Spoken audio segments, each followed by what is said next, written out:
everyone, welcome back to Glue La La. If you are new here, my name is Jess, and on my channel I like to create home decor on a budget using items found at the Dollar Tree.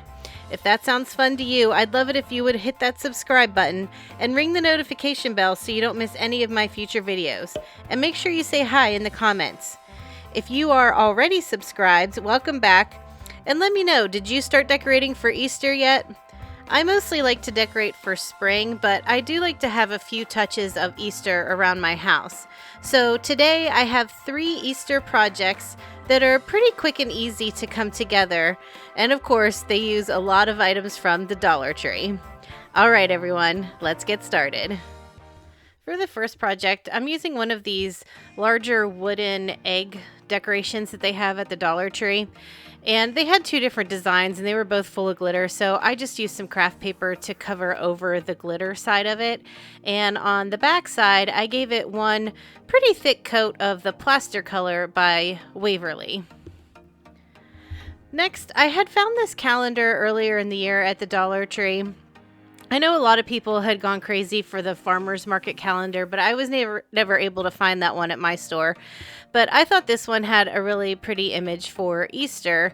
So I took out the image that I wanted and I just trimmed a little bit off of the top and the bottom. And this size of the page is actually a pretty good fit for this egg.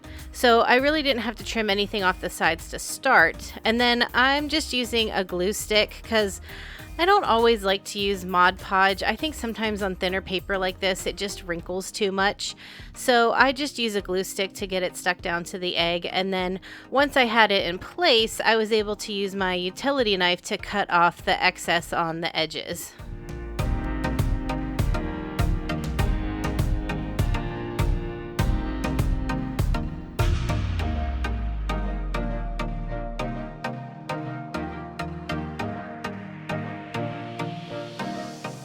Since you could see the edge of the calendar page on the front of the egg, I decided to use some jute cord, and this is the thinner jute that you can get at the Dollar Tree.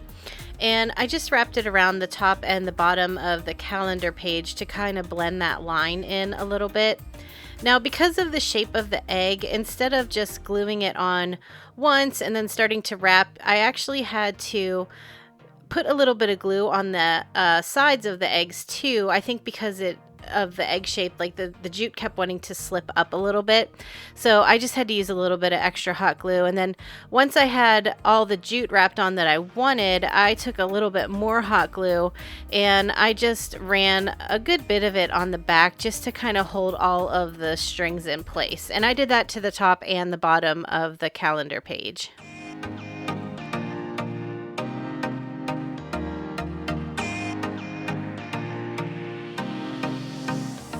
To finish off the sign, I just took a few spring flowers and some greenery that I had in my stash, and I kind of created just a little bit of a swag at the top, and then using some of the black and white gingham ribbon that I found at the Dollar Tree, I just created a simple bow and put that in the center of the little swag that I had made.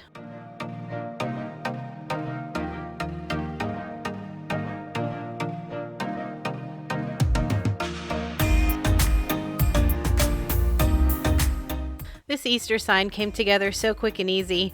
I think the longest part of putting this sign together was just waiting for the paint to dry, but I really love how it turned out, and I really like all of the images in this calendar, so I'm looking forward to using more of those in future projects. For the second DIY, I'm going to use one of these glass candlesticks that you can find at the Dollar Tree, and at Christmas time I had found these little I guess they're little Christmas containers, but I really liked the lid on it because I liked the scalloped edge that it had. So I'm going to create a little stand that I'm going to put a bird's nest on. And I'm going to paint both of these pieces with the plaster color by Waverly. And I did have to give both of these 2 coats. And I wasn't too worried about painting the underside of that lid so much. I just needed the top side covered really well. So once those were both dry, I used the mineral color by Waverly And I dabbed a little bit of the plaster color on my brush first before I dipped it in the mineral. And then I dabbed most of it off onto a paper towel. And I did just a little bit of dry brushing over both of the pieces. I didn't want a real aggressive looking distressing, I guess you would say. I just wanted a little bit of variation in the color. So once both of those pieces had dried, I'm just going to use hot glue, and I know you could use E6000 on here, but I felt confident that I wasn't going to be handling this too much, that it would stay together just by using the hot glue. And I always use the Gorilla Glue sticks, and they seem to do a pretty good job. So I just glued the lid onto the candlestick.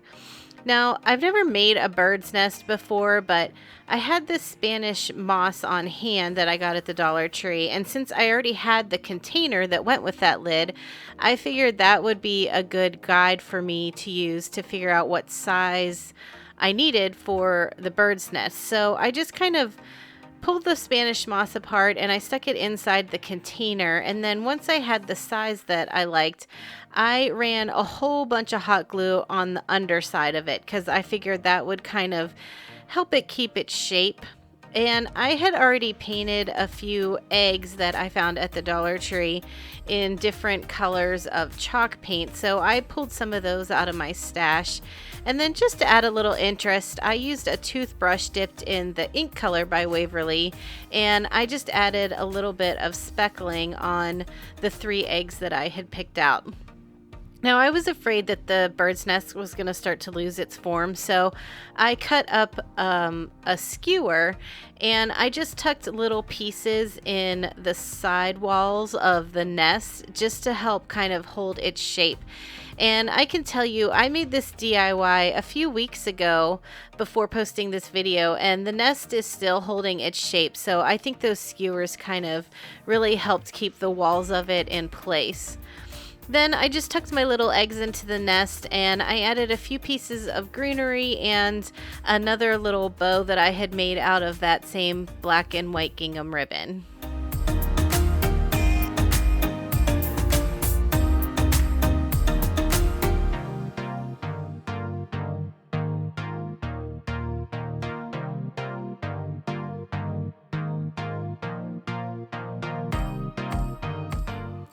I really love how this piece turned out, and I was glad that the nest looked so realistic. I thought it was really cute. And since I didn't actually glue the nest onto that little stand that I made, I'll be able to use that pretty much year round. I could put a candle on it or some flowers or some other kind of piece of decoration. So for the last project, I found this glitter-filled bunny at the Dollar Tree. I've been calling it Disco Bunny. And if you've been to my channel before, you know I'm not a huge fan of glitter. So, of course, I had to cover that up. So I gave this bunny 2 coats of the truffle color by Waverly. And the truffle color is really neat. It always looks so brown when you put it on, but then after it dries, it really turns into more of a gray brown. So once that had dried, then I went back through with the mineral color and I did distress it a little bit, just a little bit of dry brushing on it, because I wanted it to kind of have more of, I guess, a cement kind of stone look to it. Since the glitter was already on there, it gave it a really cool texture. So I wanted to kind of enhance that a little bit, and I think the dry brushing really helps with that whenever you're trying to bring some texture out on something. So I wanted the bunny to kind of have a flower headband, but since there wasn't a stable piece going across the base of the ears, I just took a craft stick and marked it where the ears kind of connected, and I cut the craft stick down, and then that's what I'm gonna build my little flower headband on. So I just gathered up a bunch of greenery that I had and some different spring flowers, and I just started gluing them right onto the craft stick. That way I could kind of see the shape that it was taking, and I could tell if I needed to add more in a certain area, and that way I was able to make it as full as I needed to also, because I had the base there of the craft stick.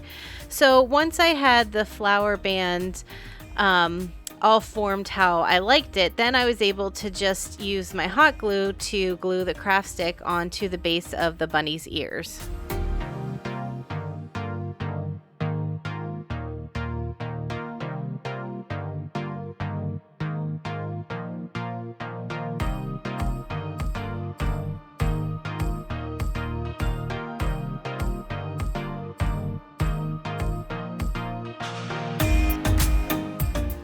think it's pretty amazing that a few coats of chalk paint can turn Disco Bunny into Farmhouse Bunny.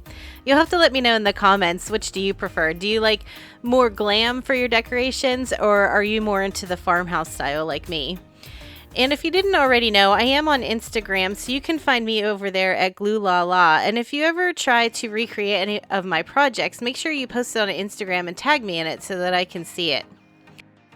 Here's a final look at all the projects. I don't know if I can pick a favorite this week. I really like a little bit about every project that I did, but I probably would have to pick the Disco Bunny as my favorite because I think it's just amazing how much it transformed. Let me know in the comments which one is your favorite. Alright everyone, thank you so much for watching. If you like these projects, make sure you hit that thumbs up button because it really does help my channel grow. And make sure you're subscribed so you don't miss my future videos. I post a new DIY every Wednesday. Thank you again, have a great week, and I'll talk to you in the next one. Bye!